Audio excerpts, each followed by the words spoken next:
Voilà, bonjour à toutes et tous. J'ai le grand plaisir de vous accueillir pour ce premier webinaire organisé par l'Observatoire latin de l'enfance et de la jeunesse. Ce premier webinaire sur le thème de la participation des jeunes et le modèle de l'UNDI fait partie d'une série de 5 webinaires, donc une série sur la participation des enfants et des jeunes sur l'année 2025-2026.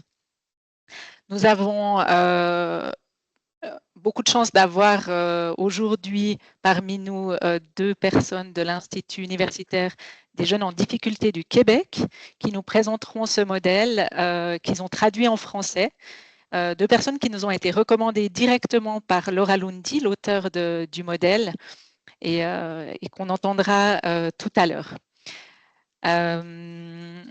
Ce webinaire a suscité beaucoup d'intérêt puisque vous êtes 130 participants, en majorité suisse, mais aussi du Québec, de France et de Belgique et du Luxembourg à nous suivre, avec des représentants de tous les cantons romans, de quelques cantons aussi alémaniques et d'organisations nationales ou fédérales. Avant de donner la parole à nos intervenants qui vont faire une présentation d'environ 30-35 minutes suivie de questions, quelques éléments pratiques. Pour les questions, elles pourront être posées au fur et à mesure des présentations, mais uniquement de manière écrite à l'aide de l'onglet Q et R qui se situe au-dessus de l'écran. Et vous avez la possibilité de voter pour des questions qui ont été posées par d'autres participants et nous prendrons les questions par ordre de priorité. Celles qui ont été le plus sollicitées seront celles qui seront posées en priorité. Donc, merci de vérifier avant de poser vos questions si elle n'a pas déjà été posée par une autre personne. Il n'y aura pas la possibilité de poser des questions en direct. On ne va pas pouvoir ouvrir les micros et les caméras. Donc, on a décidé pour ce webinaire de ne faire que les questions par écrit. Voilà, à la fin, on vous enverra un lien, en fait un mail avec le lien pour le webinaire qui va être enregistré, qui sera disponible aussi par après depuis notre site internet sur un canal YouTube. Et vous aurez aussi l'occasion de répondre à un bref questionnaire de satisfaction, maximum 3 minutes. Voilà pour les informations techniques. Vous avez aussi ces informations si vous ouvrez le Q&A sur le côté qui vous ont été indiquées par Déborah Rodriguez, collaboratrice de l'OLEG.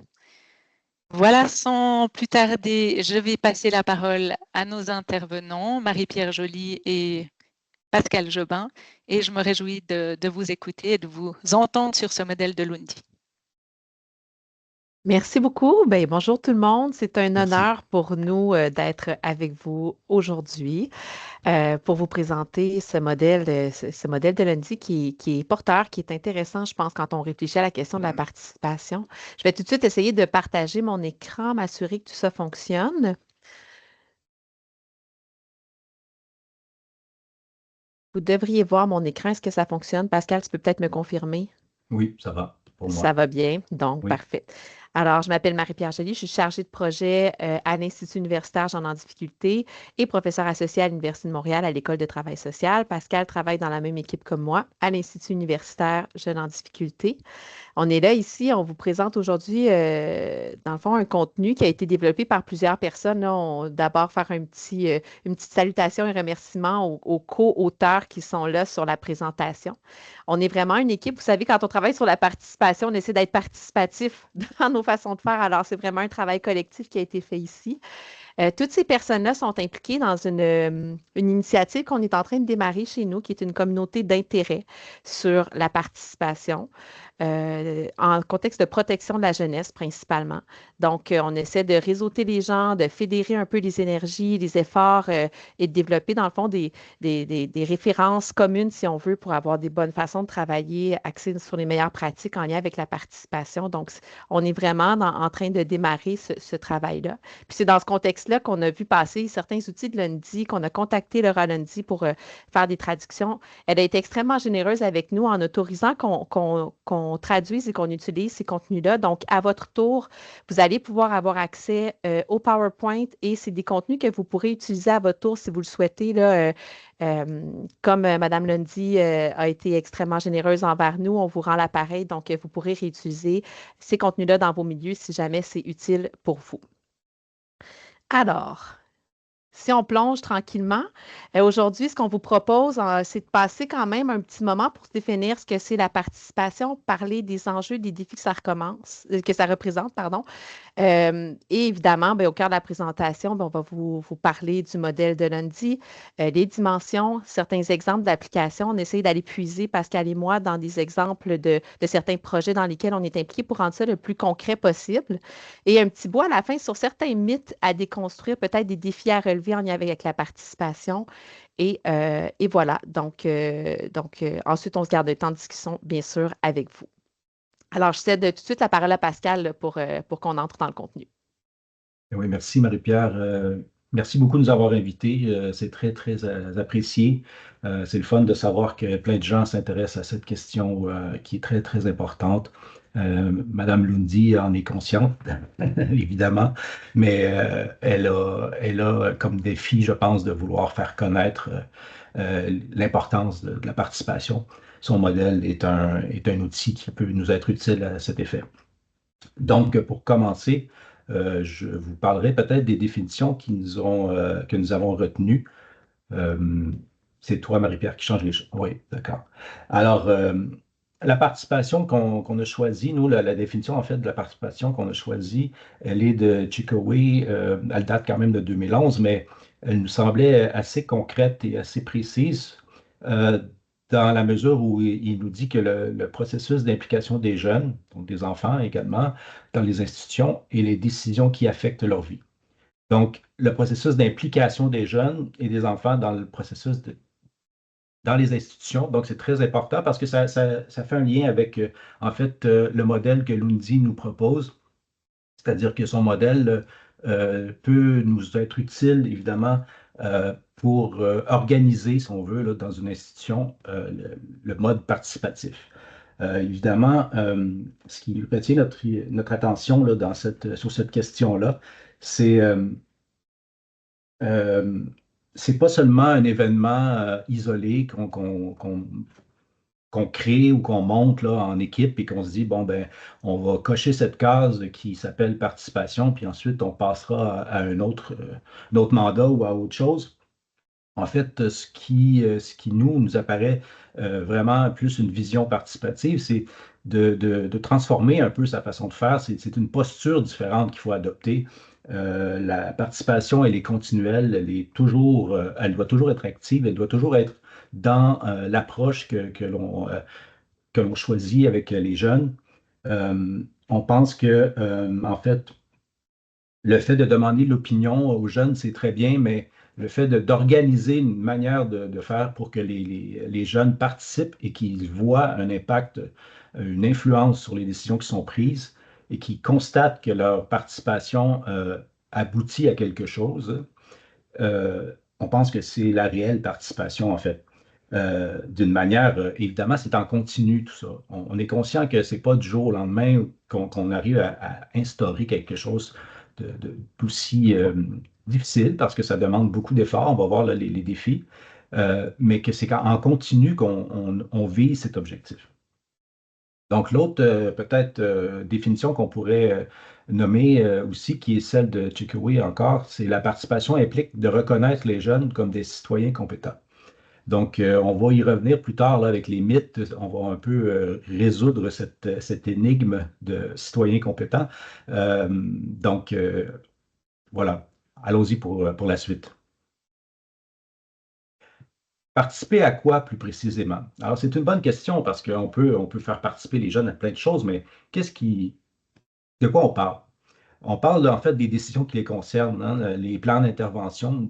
C'est un terme peut-être que vous n'utilisez pas chez vous, mais en fait, toutes les formes de planification là, du séjour ou du processus clinique là, que vous mettez en place, les décisions de placement, tout ce qui concerne là, les déplacements et les placements, évidemment, le projet de vie, quand on parle là, de projet d'autonomie ou quelque chose du genre, l'école, les soins de santé, etc. Donc, intégrer la parole du jeune dans ces différentes sphères de façon évidemment progressive, mais avec un souci de le faire et de considérer cette parole. Donc, la vie quotidienne, habillement, repas, tout ça, habituellement, ça, on va le voir, c'est assez bien répondu, les amis, les heures de sortie, effectivement. Les activités institutionnelles, on va voir qu'il y a des défis à ce niveau-là, mais c'est important, évidemment, les comités d'usagers, on en a la plupart du temps, les évaluations de programmes. Est-ce qu'on peut aussi développer des pratiques en mettant les jeunes à contribution? C'est une avenue intéressante. Puis la participation sociale, évidemment, ben, même si le jeune ou la jeune participe à des activités sportives, des associations quelconques, du bénévolat, c'est une façon, en fait, de faire valoir sa participation et de faire partie de sa communauté. Dans les projets de recherche aussi, on va le voir un peu plus loin. Il y a aussi possibilité, mais ça va, Marie-Pierre, tu peux changer. Il y a possibilité, évidemment, d'avoir une contribution assez marquante et assez substantielle de la part des jeunes. Participer à quoi plus précisément, encore une fois, ben, Macpherson nous dit dans une recension de littérature en 2021 que de manière générale, on consulte surtout les jeunes sur les décisions du quotidien. Donc, de façon peut-être plus spontanée, plus improvisée, hein, on va se munir de la parole des jeunes pour légitimer des choses à faire et faire en sorte que la journée se passe bien. C'est une forme de participation, évidemment, mais elle est bien répondue en général. Par contre, pour ce qui est des autres sphères dont on parlait tantôt, les décisions qui les concernent, les activités institutionnelles, la participation sociale, Macpherson nous dit que c'est plutôt faible. C'est difficile de constater que les jeunes ont vraiment une place dans ces sphères-là. Ensuite, quelques obstacles et défis à la participation. Ben, ce qu'il nous dit, Macpherson, c'est que, ce qu'elle nous dit, pardon, c'est une, la participation des jeunes vue comme une formalité sans conséquence réelle sur la prise de décision. Donc, il y a une formalité qui est mise en place, mais ce n'est pas dans le but nécessairement que cette participation fasse partie des décisions prises, décisions finales, mais plus comme une consultation. Hein. Culture organisationnelle, ben, évidemment, il y a des exigences bureaucratiques, il y a des exigences qui sont liées à la pratique. Il y a des questions aussi de la nouvelle gestion publique sur la gestion des finances euh, des États. Et puis ça amène des défis, évidemment, de productivité, de rapidité, d'efficacité. Et évidemment, la participation, vous l'aurez deviné, ça prend du temps, ça prend de l'énergie, ça prend du temps et ça prend des fois une réflexion sur comment on fonctionne, puis peut-être revoir ses façons de faire de façon peut-être moins orthodoxe. La tension entre la protection et la participation, donc toute la question de la gestion du risque. Qu'est-ce que ça peut causer si on donne trop la parole aux jeunes, si on laisse décider et si on n'encadre pas suffisamment cette décision?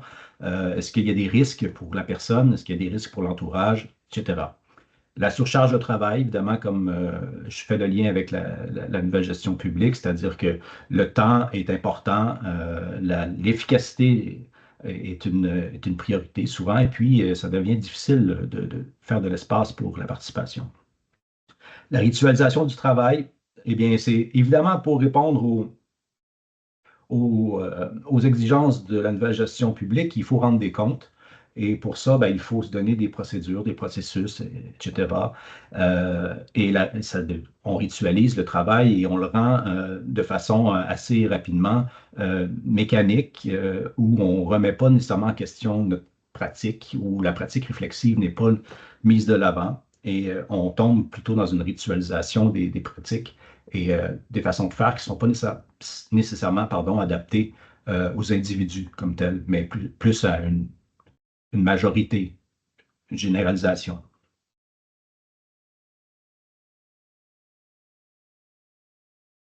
Alors, quelques obstacles et défis à la participation. Toujours, nous remercions nos amis. Vous voyez, il y a Il y a vraiment un travail participatif sur, sur cette réflexion. Évidemment, je vous laisserai, vous allez avoir accès au PowerPoint, vous allez pouvoir lire en détail, mais juste pour vous donner un petit tour là, d'horizon de tout ça. C'est un travail évidemment qui a été fait collectif avec des jeunes et avec des participants de toutes sortes. Bon, les jeunes n'ont plus accès à l'information sur leurs droits. Les personnes en situation de marginalisation sont peu représentées, donc moins entendues que les autres. Les intervenants et chercheurs ont des contraintes administratives et organisationnelles. C'est un peu ce qu'on vous disait tantôt. Puis la participation, ça demande du temps. Ça, c'est quelque chose qu'on entend assez souvent. Ça demande du temps et ça demande de l'organisation aussi. Ça demande évidemment de l'imagination parfois. Et, euh, et ça demande aux adultes de s'adapter plutôt que l'inverse. Y aller. Mais il reste quand même qu'au final, la participation est un droit. C'est un droit qui n'est pas, qui est pas comment je dirais ça, occasionnel, mais c'est un droit permanent. C'est un droit qui est comme un droit qui nous concerne également. Donc, la participation est un droit pour les jeunes, mais la participation est un droit pour tous les citoyens. Donc, il n'y a pas de différence entre la parole des jeunes, en fait, et la parole des adultes sur le plan des droits. Du moins, c'est ce que nous, on avance. Puis l'article 12 de la Convention internationale des droits de l'enfant nous dit effectivement que les États parties garantissent à l'enfant qui est capable de discernement le droit d'exprimer librement son opinion sur toute question l'intéressant, les opinions de l'enfant étant dûment prises en considération eu égard à son âge et à son degré de maturité. À cette fin, on donnera notamment à l'enfant la possibilité d'être entendu dans toute procédure judiciaire ou administrative l'intéressant, soit directement, soit par l'intermédiaire d'un représentant ou d'une organisation appropriée, de façon compatible avec les règles de procédure de la législation nationale. Alors, là, on va le voir un petit peu plus loin, mais l'importance d'avoir des gens aussi autour des jeunes, qu'on va appeler un peu plus loin des alliés, qui peuvent évidemment être mandatés par les jeunes pour exprimer leurs droits. Alors, on rentre plus précisément dans le modèle de Lundy. Euh, En fait, ce modèle propose une approche là, pour conceptualiser l'article 12, donc en faire un modèle qui nous permet de réfléchir sur nos organisations, sur les droits de l'enfant, et il met l'accent sur 4 éléments distinctifs, mais interreliés. Donc, ces 4 dimensions qui sont en interaction et qui nous permettent de réfléchir sur notre façon de faire participer les jeunes. Donc, rapidement, les 4, on va les voir là, de façon plus détaillée. Si on veut, le haut du modèle nous dit que, en fait, c'est le droit d'exprimer son opinion, hein, si on le résume, qui concerne l'espace pour pouvoir le faire et évidemment d'avoir la voix d'avoir une voix qui est possible d'émettre, de faire entendre pour pouvoir parler de son opinion, mais aussi de ses droits. Et dans un deuxième niveau, le droit de voir ses opinions dûment prises en compte. Donc, à ce moment-là, on va regarder si effectivement, dans les processus, dans la façon de faire, est-ce qu'il y a vraiment une influence au final sur les décisions qui sont prises? Est-ce qu'on est capable de voir qu'il y a une influence? Est-ce qu'il y a une façon de documenter ça pour que ça puisse être revu plus tard et dire oui, oui, les jeunes ont eu une part décisionnelle dans cette décision qui a été prise auparavant. Évidemment, il faut qu'il y ait accès à une audience qui peut agir et qui peut faire en sorte que les choses prennent en compte la voix des jeunes.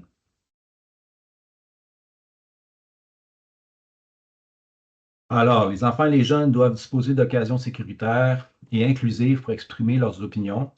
Alors ça, on parle de l'espace à ce moment-là. Évidemment, c'est important cette phrase que je viens de nommer parce que qu'est-ce qu'on crée comme climat, comme lieu, comme façon de faire qui sécurise la parole et qui fait en sorte que les jeunes se sentent, euh, euh, comment je dirais, qui se sentent écoutés, mais aussi qui sentent qu'on respecte leur façon d'exprimer leur opinion. Donc, comment garantirez-vous que l'enfant et les jeunes seront impliqués le plus tôt possible? Les jeunes soient impliqués le plus tôt possible, pardon. Alors, bien évidemment, c'est quand on une idéation d'un projet ou d'une politique ou peu importe, une façon de faire, euh, à quel moment on commence à imaginer la présence des enfants dans le processus. On aura des exemples plus tard qui nous montreront que parfois ça arrive sur le tard, puis parfois ça arrive dès le départ, même dans l'idéation du projet ou de la recherche, on met des jeunes à contribution et on les consulte sur comment faire et comment ils voient, eux, cette recherche en question, par exemple. Comment leur implication sera-t-elle maintenue? Donc, les mécanismes qu'on va mettre en place pour pouvoir garder l'implication des jeunes. Quelles mesures seront prises pour garantir un processus inclusif et accessible à tous? Ça demande des fois d'adapter le discours, ça demande d'adapter les lieux, ça demande d'adapter le rythme, ça demande d'adapter la vision qui est plutôt adultocentriste généralement, puis de l'élargir, puis de peut-être même partir de zéro et d'en créer une nouvelle avec les jeunes. Comment seront-ils soutenus pour se sentir en sécurité et à l'aise pour s'exprimer? Est-ce qu'ils auront le droit d'avoir des alliés avec eux? Est-ce qu'ils auront le droit de pouvoir peut-être remettre en question justement l'espace qui leur est donné? Toutes ces choses sont à considérer par rapport à cette dimension qui est l'espace. Ensuite, la voix, ben, les enfants et les jeunes doivent être accompagnés pour exprimer leur opinion.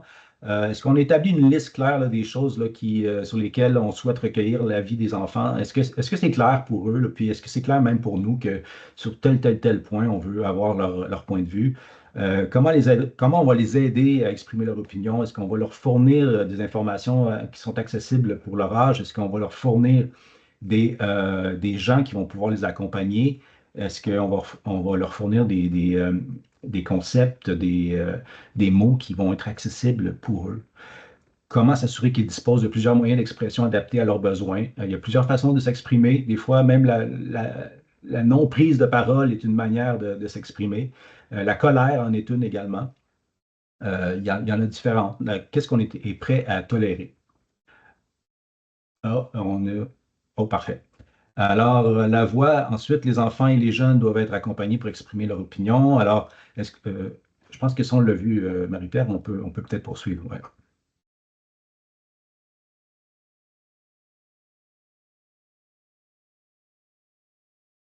L'audience. Alors, les opinions des enfants et des jeunes doivent être écoutées. Comment les enfants et les jeunes sauront-ils que leur avis sera tenu compte? On prendra en compte leur avis et comment cela leur sera communiqué par la suite? C'est très difficile cette partie-là. Ça arrive souvent qu'on observe qu'on ne revient pas vers les jeunes pour leur dire quel a été le résultat puis à quel point ils ont influencé les décisions. Comment démontrez-vous votre engagement à être informé et influencé par leur avis? Donc, c'est souvent pas clair pour eux. Pour avoir rencontré plusieurs jeunes, des fois dans des entrevues, ils me disent OK, mais probablement que j'en entendrai plus jamais parler de ce que tu me proposes, puis comment je vais savoir que ça s'est réalisé un jour, tout ça. Comment identifierez-vous et impliquez-vous les décideurs pertinents, ceux qui sont responsables d'influencer le changement? Comment on les influence et comment on les met à contribution justement pour que les jeunes se sentent écoutés et sentent qu'on a adapté les choses pour pouvoir les entendre? Et un rapport ou un résumé adapté aux enfants, aux jeunes, leur seront-ils rédigés? Souvent, on fait des rapports qui s'adressent plutôt à des questions plus clinico-administratives, mais pas nécessairement aux enfants comme tels. Comment assurez-vous qu'il ait l'opportunité de confirmer que leur avis a été correctement rapporté? Alors, encore une fois, ça demande de recueillir de l'information et de se munir de processus ou de manières de faire qui pourront nous permettre de répondre à ces besoins.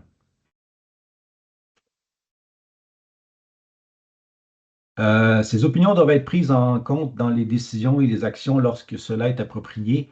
Les enfants, les jeunes, est-ce qu'ils vont être informés de l'étendue de leur pouvoir dès le départ? Est-ce qu'on va leur dire dès le départ les limites de leur influence et les possibilités de leur influence. Souvent, ce n'est pas nommé dès le départ. On veut avoir leur avis, mais on ne leur dit pas, écoutez, il y a des choses sur lesquelles on ne pourra pas bouger, on ne pourra pas faire nécessairement des changements, mais par contre, il y a des éléments sur lesquels on va pouvoir le faire. Les jeunes sont capables de comprendre ça. Puis ça nous permet après ça de revenir et dire, bon, sur tel aspect, on n'a pas pu changer les choses, mais sur tel autre aspect, on a considéré ce que vous avez dit.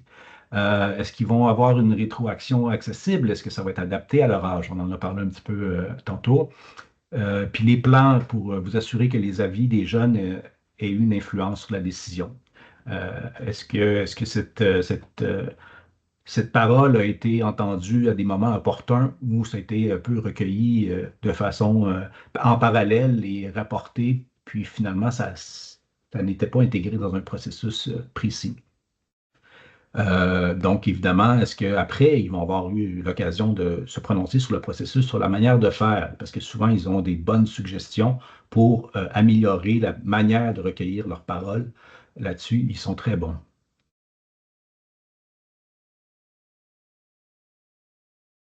Alors, je vous donne un exemple qui est assez concret. Donc, chez nous, au Québec, le programme jeunesse de la région de Montréal a développé un comité de jeunes qui était au départ, la volonté, c'était des ex-placés qui venaient se joindre à un comité euh, qui était aviseur. Donc, la direction, programme jeunesse souhaitait avoir un comité de jeunes qui donne son avis sur des décisions prises et qui est consulté et qui fait partie un peu du processus décisionnel. Avec le temps, ça s'est transformé plus en un comité consultatif. Ça devenait compliqué parce que les horaires, évidemment, les rencontres du comité scientifique, pardon, du comité de direction ne correspondaient pas nécessairement aux horaires des rencontres des jeunes. Donc, c'était difficile de les consulter à un moment opportun. Ils étaient souvent en retard sur la prise de décision. Euh, donc, ça s'est transformé en quelque chose de plus consultatif. Et si on prend là, les quatre dimensions, on se rend compte que ils avaient le droit d'exprimer leur opinion. Ils avaient un espace pour le faire. Ils avaient un local très accueillant, un lieu qui n'était pas institutionnalisé, qui était adapté, si on veut, et qui était intéressant pour eux. On les recevait évidemment en mangeant de la pizza ou du poulet ou tout ça, puis en créant une ambiance agréable. La personne qui était là, évidemment, était à l'écoute, était empathique, prenait le temps d'expliquer tout ça. Mais pour ce qui est si on veut, du niveau 2, là, de l'étape 2 du modèle, le droit de voir ses opinions dûment prises en compte, c'est plus difficile. C'est plus difficile de constater que le comité en question, il y a accès vraiment aux gens qui peuvent prendre des décisions. Par contre, ils ont des visites de ces personnes. Les personnes viennent les voir, puis viennent les entendre, mais pas sur des questions très précises, pas sur des problèmes très précis ou pas avec des engagements précis sur voici, nous allons transformer telle chose, on veut que vous contribuiez à cette transformation. C'est pas aussi clair que ça. Et c'est pas aussi clair que ça non plus l'influence qu'ils ont eue lorsqu'ils ont pu parler de leurs inquiétudes ou des choses qu'ils ont vécues dans leur parcours et qui les inquiètent pour les personnes suivantes. Souvent, les retours sont difficiles. Rapidement, le comité conseil recherche d'AVA, ben, c'est une recherche qui a été faite à partir de la base, donc des intervenants qui ont voulu développer une nouvelle pratique qui était basée sur le développement du pouvoir d'agir, surtout sur l'apprentissage euh, des apprentissages de la vie adulte. Et puis, pour ce qui est de l'évaluation de ce programme, on a commencé les travaux directement avec un comité jeune en leur posant des questions sur comment ils questionneraient les jeunes en question. Ils ont eu des influences sur le nombre de questions. Ils ont ajouté des questions. Ils ont peaufiné quelques questions qui leur semblaient pas correctes, là, pas posées de la bonne façon. Et ils ont aussi, à un moment donné, remis en question les temps de mesure là, de la recherche parce qu'ils disaient que, en fait, la mesure où on prenait la parole des jeunes après leur sortie là, du programme, eh bien, elle était trop proche de la sortie, puis on n'avait pas une perspective assez grande pour avoir un avis intéressant des jeunes. Donc, ils ont vraiment influencé là, euh, le devis de recherche même.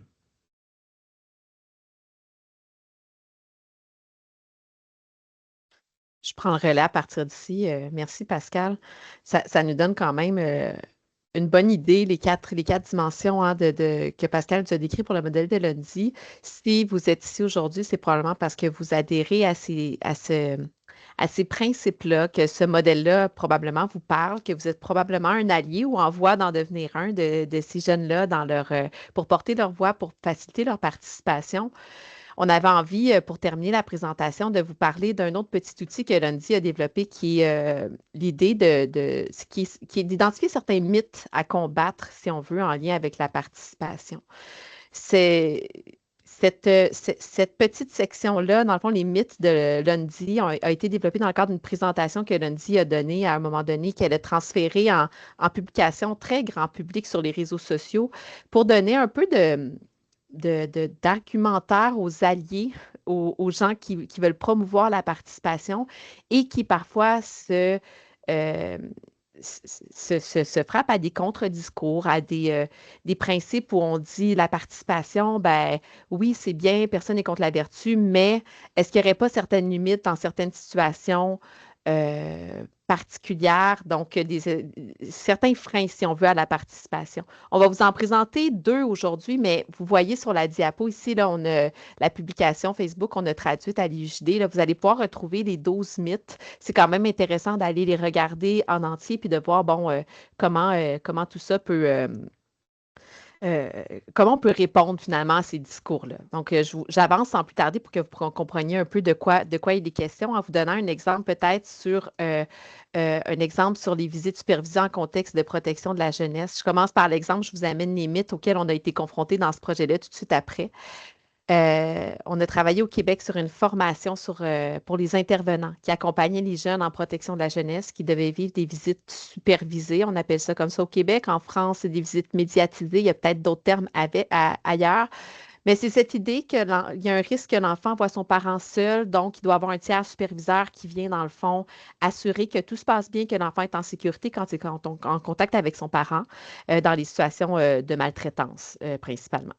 Donc, on a développé une formation. Un des messages clés dans cette formation-là, c'était vous devez écouter ce que l'enfant souhaite par rapport aux visites. Vous devez tenir compte des besoins, des opinions de l'enfant pour planifier votre intervention en lien avec les visites supervisées.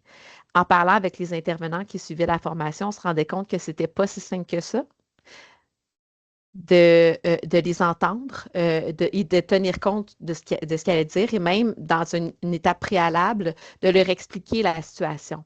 Donc, de mettre des mots sur cette réalité-là qui était assez compliquée, de dire, de parler de maltraitance, de parler des raisons de la supervision, de parler des défis que leurs parents à ces enfants-là pouvaient vivre. Donc, vraiment, il y avait un inconfort de la part des intervenants, ce qui faisait que la participation se passait parfois plus ou moins avec les enfants. Puis, on entendait, il y a 2 des mythes de Lundi qui revenaient comme un peu en filigrane, si on veut, derrière ces mythes-là, derrière ces discours-là, qui étaient, le premier, il nous disait, peut-être qu'ils sont un peu jeunes, les enfants, puis on parlait parfois des tout petits, là, à partir de 4-5 ans, les enfants d'âge scolaire. Là, on nous disait parfois, peut-être qu'ils sont trop jeunes pour entendre ces discours-là qui sont tellement difficiles à entendre, des réalités qui sont tellement complexes, tellement choquantes qu'un enfant ne devrait jamais avoir à vivre. Donc, parler de maltraitance dans les grandes lignes là, avec des tout-petits, c'est pas si simple que ça. Donc, il nous disait ça. Peut-être qu'ils sont un peu jeunes pour entendre ces choses-là. Et l'autre mythe qu'il nous apportait, c'est peut-être qu'ils sont un peu vulnérables pour entendre ces sujets-là, puis qu'on les consulte réellement sur ça. Et la crainte des gens, c'était que en évoquant des situations très difficiles que les enfants ont pu vivre, on risquait de les retraumatiser, de ramener des réviviscences traumatiques là, qui viendraient s'inviter dans la situation, puis dans le fond, finalement, d'atteindre le bien-être de l'enfant, puis de faire en sorte qu'il soit un peu pris avec des émotions particulièrement complexes là, à gérer. Donc, ça, c'était là. Ces discours-là étaient là, puis on s'est posé la question, dans le fond, comment on va faire là, pour essayer de déjouer un peu ces mythes-là, parce qu'un droit, c'est un droit, hein, on ne devrait pas le compartimenter. Même les tout-petits, même les plus vulnérables ont le droit de participer à la hauteur de ce qu'ils sont capables. Donc, comment on fait ça, soutenir les intervenants pour qu'ils puissent mettre des mots puis réussir à entendre la voix des enfants? Le pari qu'on a fait, ça a été de développer un outil clinique vraiment très adapté pour les jeunes enfants, qui était vraiment un livre pour enfants, finalement, pour aborder le sujet des visites supervisées. Donc, à quoi a servi ce livre-là? En gros, dans l'espace, ça a permis de passer par des méthodes différentes, par une histoire qui n'était pas menaçante pour l'enfant. C'était avec des petits animaux. C'est vraiment quelque chose où on passe par, si on veut, par la porte d'à côté, hein, pour parler d'un sujet complexe. On ne parle pas directement de l'enfant, mais on parle de ce qui se passe dans le livre. Donc, c'est beaucoup moins confrontant pour l'enfant. Puis, c'est un médium qu'il connaît, auquel il est habitué. Donc, l'espace, on y a joué beaucoup là, par le médium qu'on utilisait dans cette intervention-là. Ensuite, le livre permettait vraiment d'offrir à l'enfant l'occasion de s'exprimer à travers les médiums qui allaient lui convenir, en utilisant les personnages de l'histoire, en choisissant de quel élément dans l'histoire il avait envie de parler. Donc, on invitait l'adulte à vraiment suivre l'enfant dans les sujets qui allaient être abordés par l'enfant, à suivre l'enfant dans ces sujets dont il avait envie de parler. Alors, au niveau de la voix, on a tenté vraiment de faciliter ça pour l'enfant. Ensuite, pour ce qui est de l'audience, ben, l'enfant, dans le fond, on essayait de lui donner l'occasion d'exprimer ses émotions, ses opinions, ses souhaits à des adultes influents au fond, hein. L'intervenant qui prend les décisions pour lui en lien avec la planification des visites, des contacts. Donc, c'est cet adulte-là qu'on conseillait qu'il lise l'histoire avec l'enfant. Donc, vraiment dans cette idée que la personne d'influence puisse entendre directement ce que l'enfant avait à dire, dans l'espoir qu'il allait faire quelque chose avec ces informations-là, qui allait sortir là, de cette intervention-là, qui utilisait le livre, la bibliothérapie pour entendre l'enfant. Fait qu'on notre intention, c'était vraiment d'aller soutenir vraiment les 4 dimensions dans cette intervention-là au niveau des visites supervisées. Pour l'instant, on ne peut pas tant vous parler des résultats, à quel point ça ne fonctionne pas. Les évaluations sont à venir. On va essayer de voir, là, d'aller évaluer ça dans des projets de recherche puis d'évaluation de pratique un peu plus structurés. Mais ce qu'on entend des échos du terrain, c'est que ça donne un coup de main, mais que ça demande tout de même un effort, une planification de la part des adultes, des intervenants, hein. On revient au défi du début. Ça prend du temps. Les jeunes les plus vulnérables, les plus marginalisés, il faut aussi leur donner un espace. Donc, les défis restent là, mais avec des outils de ce type-là. En tout cas, dans cette situation-là, ça a permis d'aller un petit peu plus loin. Je vois que le temps file. Je veux qu'on ait de la place pour la période de questions. On arrive à la fin de notre présentation. Peut-être simplement vous rappeler en vrac et rapidement pourquoi c'est important la participation. C'est important à de multiples niveaux. Le modèle de Lundy nous aide à mettre ça en œuvre. Puis si on tente de notre mieux de le faire, c'est rarement parfait. C'est rarement, on est toujours en processus aussi des adultes pour essayer de mettre en place les conditions de la participation. Mais quand on met l'énergie nécessaire pour le faire, ce que ça donne pour les jeunes, pour les enfants, ben c'est vraiment un effet hyper positif sur l'estime de soi, sur l'autonomie, sur le pouvoir d'agir de ces jeunes-là et le sentiment de contrôle sur leur vie. Pour les systèmes aussi, ça a un impact. Puis je pense que en fait, pas, vous voyez, il y a des nombreuses références en bas de la page, donc ce n'est pas seulement moi qui pense, je me rétracte. Il y a plusieurs personnes qui ont documenté le fait que pour les systèmes aussi, ça nous amène à prendre des meilleures décisions, à mettre en place des meilleurs services pour les jeunes parce qu'ils répondent mieux à leurs besoins. Ça soutient la relation de confiance, ça renforce l'engagement des jeunes dans le processus dans lequel ils sont impliqués parfois. Pour la société aussi, bien, ça permet certainement une amélioration des services puis des politiques publiques. Donc, non seulement c'est un droit, mais ça a des effets qui sont positifs pour tout le monde et à de multiples niveaux.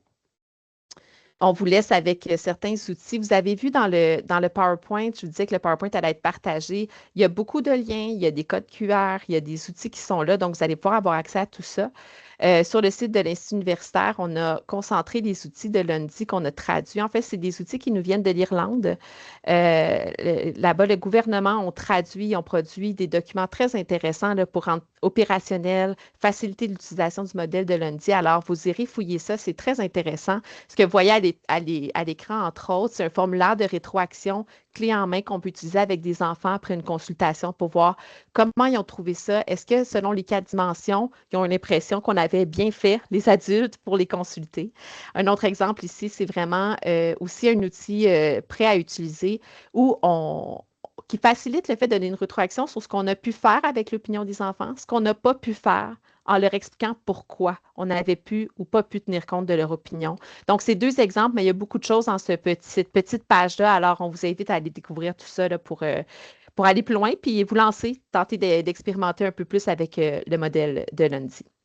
Fait qu'on va s'arrêter là. On arrive à la période de questions. Merci de votre écoute. Et voilà, on vous écoute.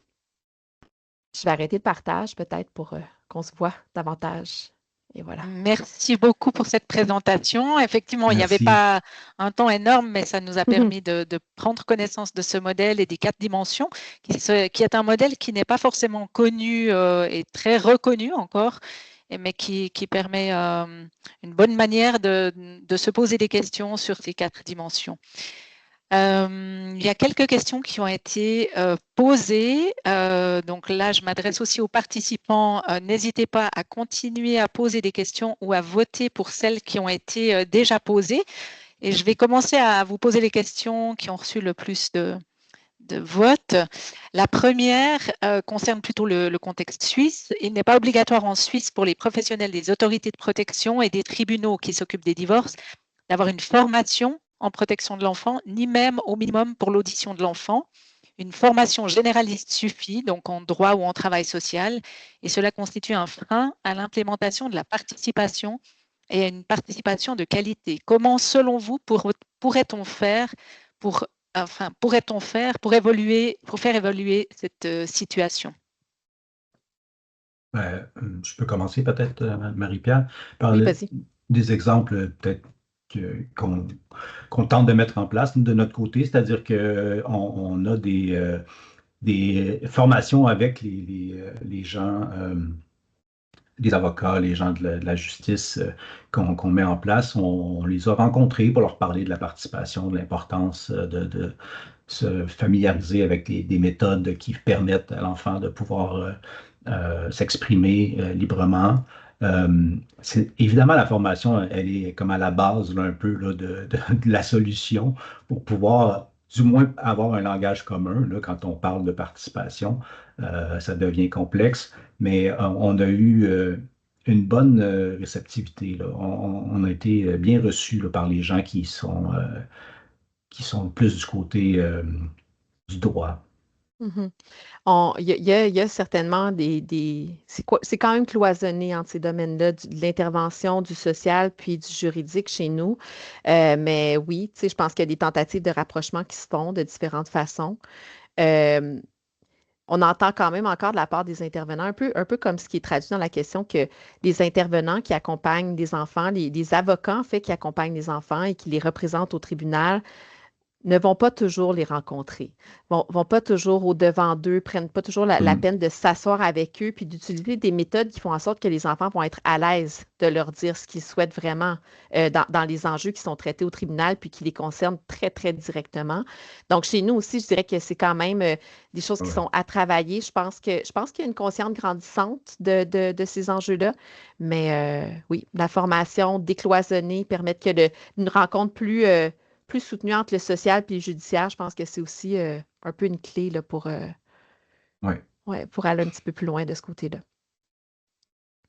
Merci pour cette réponse. Voilà, j'actualise les questions. La question suivante est comment adapter ce modèle dans un contexte intergénérationnel où les jeunes participent aux côtés d'adultes et de seniors déjà engagés? Ça, c'est vraiment intéressant. Je pense que je me lance, Pascal, puis tu réponds, tu continueras. Je pense que le modèle de lundi, ce qu'il nous dit, puis il y a un des mythes de lundi que vous allez voir quand vous allez consulter. Le mythe dit les enfants sont les seuls experts de leur vécu. Ils ne sont pas les seuls experts de leur vécu. Il y a d'autres personnes, il y a d'autres perspectives qui peuvent être intéressantes. Puis, il y a d'autres mythes qui réfèrent au fait qu'on devrait écouter les enfants peut-être plus que d'autres acteurs parce qu'il faut vraiment leur donner une place et tout ça. Il y a certaines tensions qui peuvent être présentes à ce niveau-là. Je pense que dans l'idée de lundi, c'est vraiment cette idée que toutes les perspectives sont importantes. Tout le monde a droit à la participation. Pascal, tu as commencé comme ça la présentation en disant la participation, c'est un droit pour les enfants, mais c'est un droit pour tous. Donc, l'idée, je pense que c'est de faire cohabiter ça, de redonner aux jeunes un espace auquel ils ont droit, mais sans priver les autres acteurs de cet espace-là de participation non plus. Donc, d'essayer de faire en sorte que la participation puisse être présente pour tous en même temps. Ouais. Je pense que le modèle de Lundi nous permet, dans des réalités plus systémiques, hein, dans des institutions, d'avoir un comment faire. C'est un peu c'est un coffre d'outils pour pouvoir faire en sorte qu'on apprend comment faire. On met en place des choses pour que ça se réalise. Mais au final, le but ultime, c'est d'établir le dialogue et que ce dialogue soit d'égal à égal dans la façon d'avoir l'accès à la parole. C'est-à-dire que les jeunes, parce qu'ils sont jeunes, ont une réalité différente. Comment on fait pour que leur parole soit entendue et soit considérée comme celle des adultes? Comment on fait pour changer la perspective qui est celle d'un adulte qui est plus adultocentriste pour faire en sorte que l'institution comme telle devienne accessible aux gens plus vulnérables, aux gens qui ont plus de difficultés, disons, à comprendre les rouages du système. Mm. Donc, à cet effet-là, je pense que peu importe l'âge, hein, je veux dire, il y a des parents qui arrivent dans le système, il y a des grands-parents qui arrivent dans le système, puis qui ne comprennent pas trop comment ça fonctionne, puis qui ne comprennent pas trop pourquoi leur enfant a été, il y a eu une intervention de l'État dans leur famille, et ils arrivent un peu démunis face à tout ça, puis ils ne comprennent pas le langage non plus. Tout le vocable là, qui est lié à cette institution-là est très complexe pour des gens qui ne font pas partie de l'univers de la protection. Donc, je pense que c'est un outil qui nous permet d'essayer de réfléchir autrement là, pour pouvoir faire en sorte que la parole de chacun soit considérée et soit entendue. Le Merci. Rolandi l'a établi en fonction des droits des enfants, en fonction de l'article 12, mais dans nos réflexions de notre côté, l'impression qu'on a, c'est que d'utiliser les grands principes du modèle de Lundy avec d'autres populations, par exemple vulnérables, qui ont des enjeux au niveau de la participation, c'est des repères qui demeurent pertinents.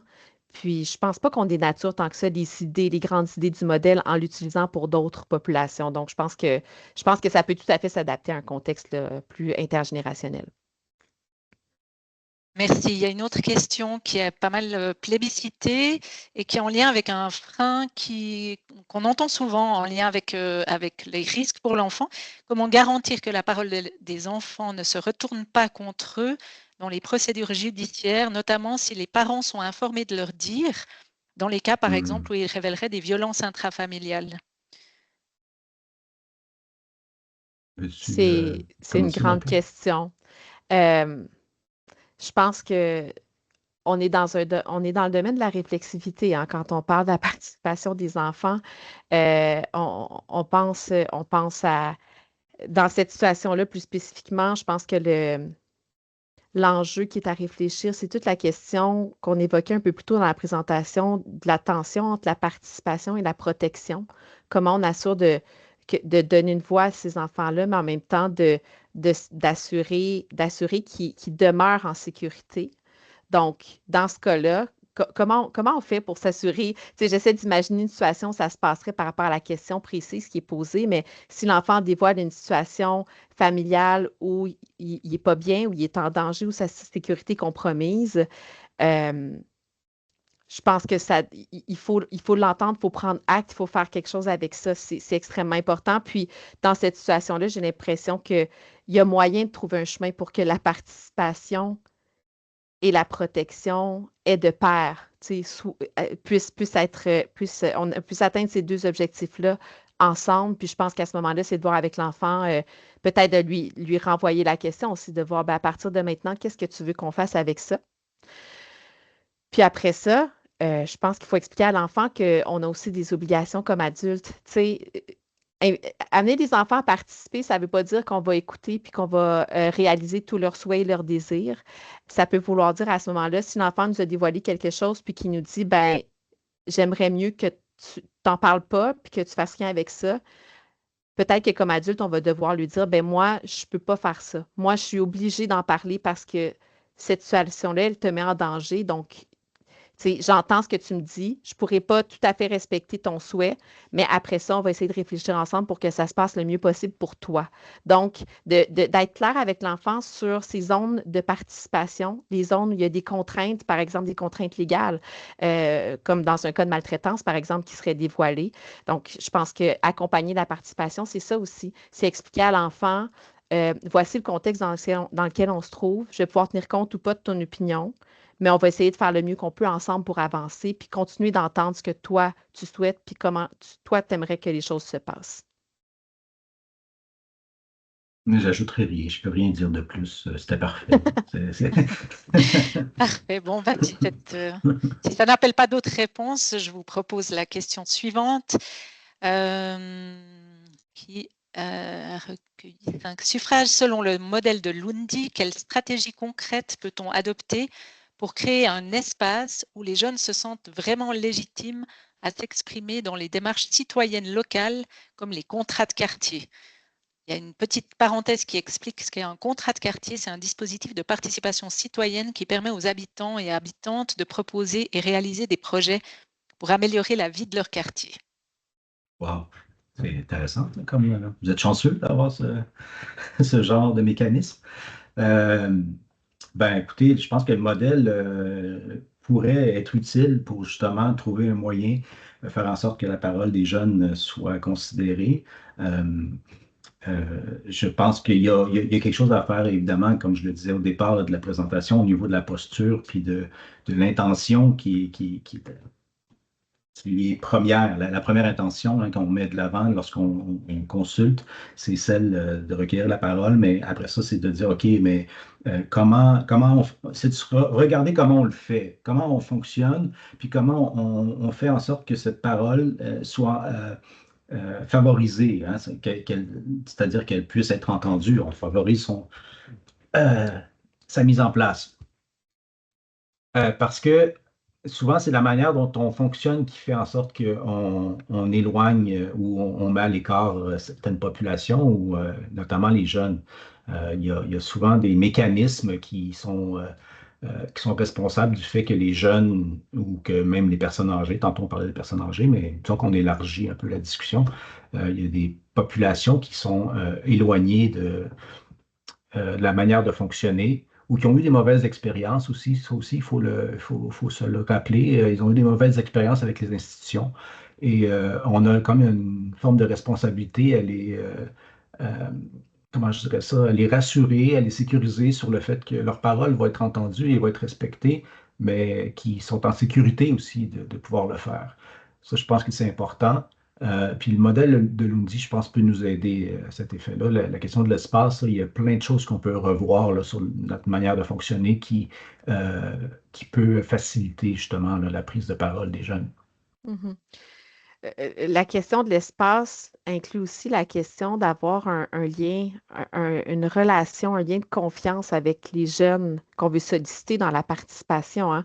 Tu sais, je pense que pour que des jeunes s'impliquent dans des démarches citoyennes, de mon expérience, ce que j'ai vu qui fonctionne bien, c'est quand les jeunes ont, dans les personnes qui consultent, accès à des adultes de référence qui connaissent, euh, Hmm.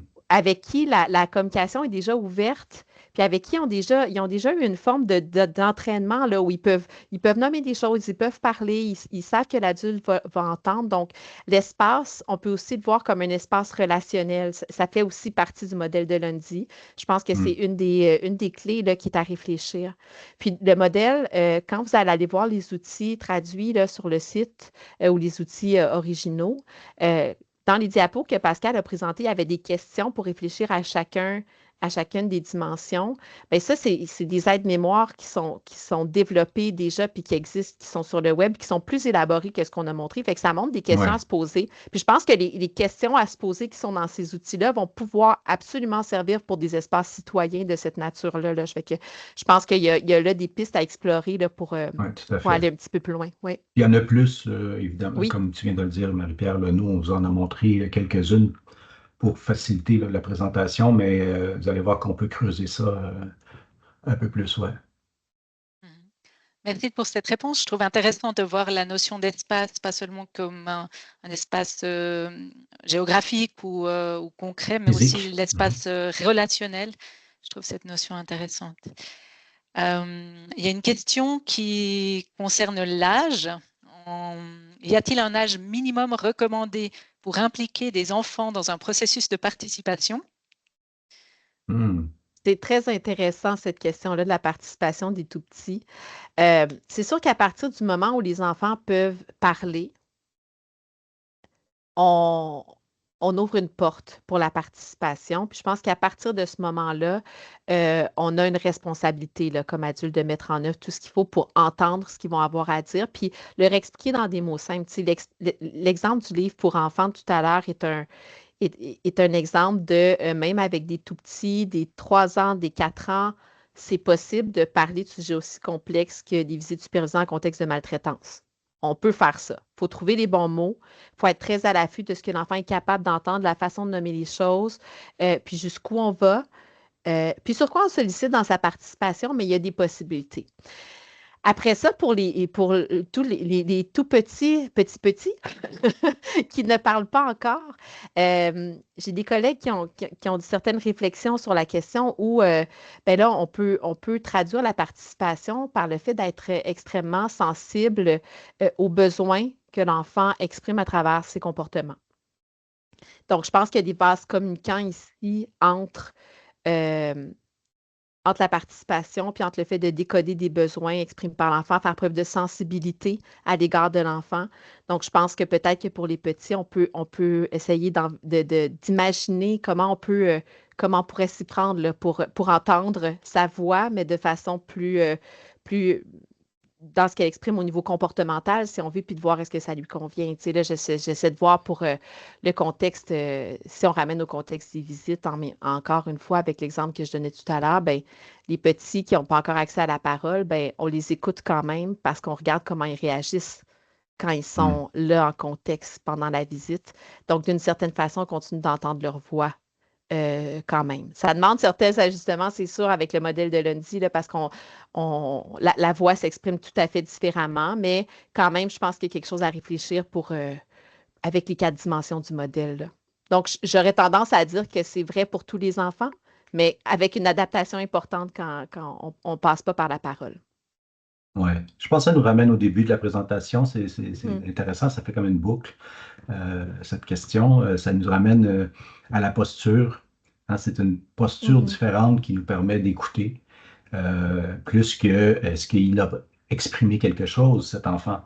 Parce qu'ils expriment toujours quelque chose. En fait, ils participent toujours à leur façon, mais c'est nous, est-ce qu'on a établi des manières de faire qui nous permettent de bien écouter ce qu'ils ont à dire. Il y a des auteurs qui disent que les bébés participent. On a des collègues, une collègue qui s'appelle Vicky Lafantaisie qui fait beaucoup de travaux là, avec les enfants, qui fait même des projets de recherche où les enfants sont des co-chercheurs dans le processus. Donc, il y a moyen là, d'imaginer des façons de faire, puis de s'inspirer de gens qui ont déjà réfléchi à cette question-là, mais je pense que la base, c'est la posture. Comment on se positionne pour écouter, puis pour créer des conditions qui permettent de. D'accord, merci. Je vois que le temps avance, il nous reste 2 minutes. Je vais vous proposer une dernière question à répondre en 1 minute environ. Comment et où recruter des enfants pour sonder leurs opinions, considérant les limites de leur statut de mineur et de l'autorité parentale? Wow. En 1 minute. Oui, je vous laisse un tout petit peu plus, 1 minute et demie. Je pense que ça ramène à la question de participer à quoi? Si on parle, comme dans la question précédente, là, de participer à des décisions plus communautaires, plus citoyennes, ben, je pense qu'il faut s'ancrer dans la communauté. Les modèles que j'ai vus qui fonctionnent bien, c'est quand il y a déjà des structures dans la communauté qui sont très proches des jeunes, où on les côtoie au quotidien à travers d'autres activités. Et là, ben, à travers la relation, on disait tantôt que l'espace est aussi relationnel. Je pense qu'avec les enfants, ça fait partie de la clé. Quand on les connaît et qu'ils nous connaissent, ben, ça devient comme facilitant pour les invités à participer. Mais c'est ça, c'est très court pour une question si vaste. Pascal, as-tu envie d'ajouter quelque chose? Je te laisse les 30 secondes qui restent. Parfait, merci. Ben, je pense qu'on pourrait ajouter c'est quelque chose dont on n'a pas parlé, mais la question ludique, hein, je pense que ça peut être Mm. aussi, on peut avoir du plaisir à participer. On peut mettre des conditions en place que ça devienne une activité, le fun, comme on dit ici, dans le sens où c'est pas obligé d'être lourd, c'est pas obligé d'être très sérieux. Tout ça, ça peut se faire de façon très ludique. On peut le faire dans des activités sportives, culturelles, etc., hein, pour commencer, puis faire en sorte qu'on se familiarise avec les façons de faire. Puis ensuite, on passe à des choses, des questions qui concernent plus leur quotidien ou même leur avenir. Donc, je pense que la question ludique, elle reste quand même très importante, là, même si on n'a pas vraiment élaboré là-dessus. Merci beaucoup. On va s'arrêter là. Je vous remercie beaucoup pour votre présentation, pour les réponses aux questions. Il reste quelques questions qui n'ont pas pu être répondues. Je vous les enverrai si vous avez Ah ouais? l'occasion d'y répondre éventuellement par écrit. On pourra les mettre aussi sur notre site après. Voilà, j'aimerais remercier aussi les participants à ce Merci. webinaire pour vos questions. Et puis, donc, comme dit au début, vous recevrez un mail avec le lien pour revisionner ou pour partager ce webinaire. Il y aura aussi la présentation qui vous a été présentée, que vous recevrez en pièce jointe, ainsi que le programme des prochains webinaires. Je fais un petit coup de pub. Le prochain est sur la participation politique des jeunes le 27 novembre, avec présentation de 2 expériences novatrices. Un tirage au sort pour la participation à la session des jeunes à Neuchâtel et un cyberparlement dans le Jura bernois. Donc voilà pour la suite. Vous avez bien sûr toutes les informations sur notre site internet www.olege.ch/événements. Voilà, c'était la petite minute promotionnelle. Ça me permet de vous dire au revoir et voilà, vous souhaiter une excellente fin de journée. Et je vous laisse à vous les intervenants éventuellement le mot de la fin. Ben, ça fut un grand plaisir pour nous de pouvoir discuter de cette question-là avec vous, d'avoir des échos d'ailleurs aussi, de comment ça se passe, de comment vous voyez les choses. C'est très enrichissant pour nous. J'espère pouvoir assister à la prochaine rencontre, à la prochaine présentation. Je pense que c'est très intéressant tout ça. Merci.